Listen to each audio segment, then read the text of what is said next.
Morning, everybody. So another quick tutorial here. This one's going to be about needles.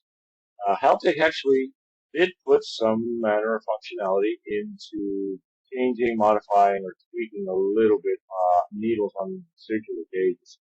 So I've got a basic example of what some people like to do, which is make the needle sort of just have this tip section of it exposed. I've seen some people putting a sort of like a mask around here to hide it, but then that causes other issues. This is probably the best way to do it and have it have the best effect. So what I'm going to do first and foremost is show you how to change the needle. So the needle can be changed by accessing the file through this option right here. So needle image source, use file. So what I've done is I've created a small, shorter version of this, which basically just kind of reaches to about this part of the gauge.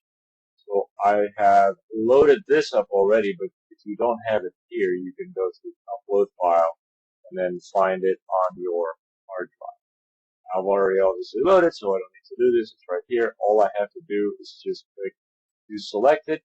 And as you can see now, the needle, everything has changed. I only have that little section now. You may ask, it's in the wrong spot. Yes, it is.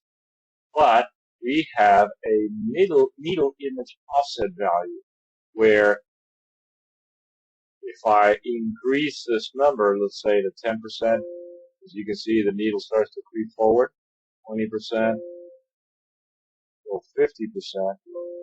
And that about puts it where I'd probably want it. And I can test my indicator. Now I could probably push it forward a little bit more. Let's see what it does. Yep, see. That probably looks way better. Now on my graphic, I've added a little black outline so that it's a little bit more noticeable when it reaches the red line. You may want to do the needle a bit fatter. This particular image has about 75 pixels long and about 9 pixels wide, so it's fairly small. So when you create these images, and I use a program called CorelDRAW, when you create these images, you can create them any size you want, but you have to keep the proportions correct, and you have to know exactly how big they need to be, because if you export a large image as far as pixels dimensionally, it could end up overwhelming the graphic, and you can't really edit the size of the needle once you import it. So you have to make it the size it needs to be, or you can export it as your PNG with transparency. Now, the other thing I wanted to mention is that whenever you create the file, you have to draw it so that it sits perfectly vertical on your graphics program. If you draw it at any kind of an angle, it's just going to come out squirrely. You have to draw it completely vertical, and then the software will take care of the rotation and everything else. So the only key thing is that you got to remember is draw it or export it so that the final PNG image is size, and then the needle offset to just line it up or down to the center. Now, another good example of a custom needle would be the ones that have a black circle or a circle in the center, and then the needle just sort of sits on top of that.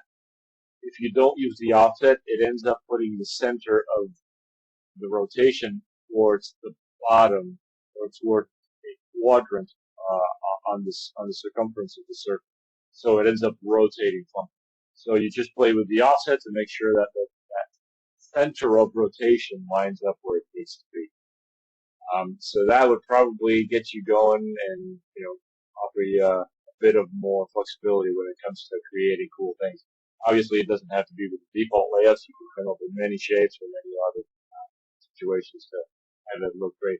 I keep seeing even better and better designs coming up. A lot of people are really putting some time and effort into this, so keep going. This is really cool for the community and brings the Haltech product line just to a whole new level. So take care, and hope you enjoyed this one.